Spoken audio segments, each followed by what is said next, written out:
Mukhang ginagaya nga ni Luka Doncic itong ang mga naging yapak ni LeBron James sa team ng LA Lakers at mukhang natuto nga siya mula sa kanya.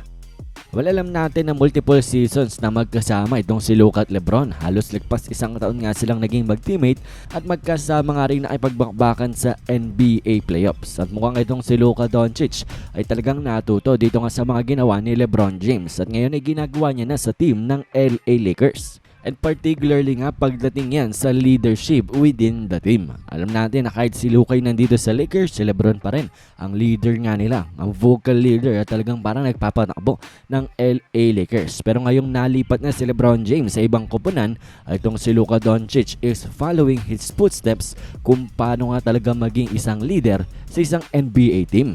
And well, netong ang nakaraang araw ay binalita sa atin ng isang ESPN reporter na itong si Luka daw will host itong ang buong Lakers roster papuntang Slovenia para daw sa 4-day minicamp nila next month.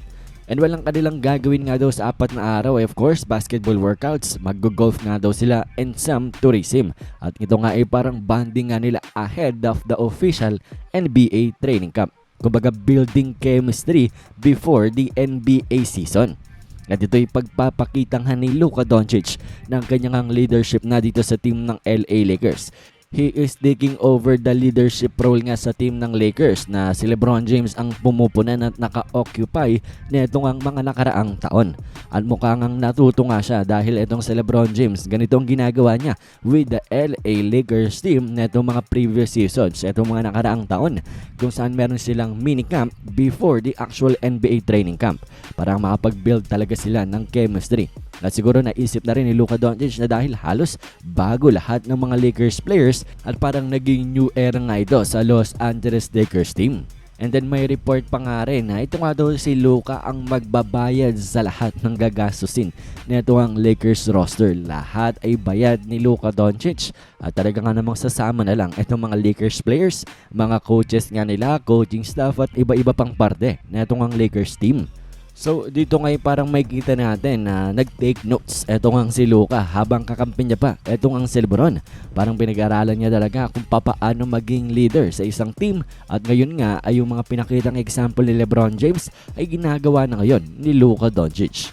So kahit nga wala na itong si LBJ dito nga sa Lakers ay dama pa din ang kanyang presensya at epekto. Alam naman natin na itong si LeBron ang nagpaumpisa ng ganitong ang klaseng minicamp with the LA Lakers.